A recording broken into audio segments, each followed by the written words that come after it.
बुलढाणा जिल्ह्यातील मेहकर शहरातील मुख्य रस्त्यावरील अतिक्रमण काढले जात असून आतापर्यंत 200च्या वर लघु व्यावसायिकांचे अतिक्रमणमधील प्रतिष्ठान नगर परिषद प्रशासनाने तोडून टाकले। त्यामुळे अनेकांचे संसार उघड्यावर आले आहे। शहराचे सौंदर्यीकरण आणि रस्ते मोकळे करायचे म्हणून नगर परिषद प्रशासन अतिक्रमण हटाव मोहीम राबवत आहे। अतिक्रमण हटाव मोहीम सुरू आहे आणि शहर सौंदर्यीकरण करायचं आहे, अशी प्रतिक्रिया मेहकरचे नगरपालिकेचे मुख्याधिकारी राम कापरे यांनी दिली आहे। मेहकर शहरात अतिक्रमण काढण्याची कारवाई सुरू होत आहे।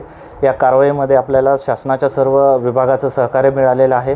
यामध्ये आपण सर्व्हिस रोडमध्ये जे अतिक्रमण आहे ते काढलेले आहे।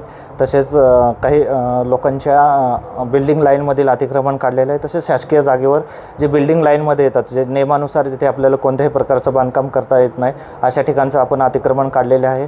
हे अतिक्रमण काढल्यानंतर साधारणतः आपण एक त्या सर्व्हिस रोडमध्ये लाईट, रस्ते आणि इतर जे बेसिक ॲम्युनिटीज आहेत ते एक 6 महिन्यात पुरवण्याचा प्रयत्न करू। ते झाल्यानंतर जे काही लोकांचे अतिक्रमण होते किंवा त्यांचा व्यवसाय पूर्णपणे त्याच्यावर अवलंबून होता, पण शहर विकासाच्या दृष्टीने ते करणं गरजेचं होतं।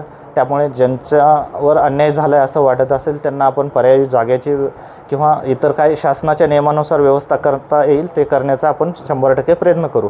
याद्वारे जे शहर स्वच्छ, सुंदर आणि शहराच्या सौंदर्यीकरणात आणि पायाभूत सुविधात जे भर पडलेले आहे त्यासाठी ज्या सहकार्य केले असे सर्व येथील नेते मंडळी आणि स्थानिक नागरिक तसेच ज्यांचे अतिक्रमण होते त्यांनी आम्हाला खूप सहकार्य केलं, त्यांचा मी आभारी आहे। काय आव्हान करणार तुम्ही नागरिकांना?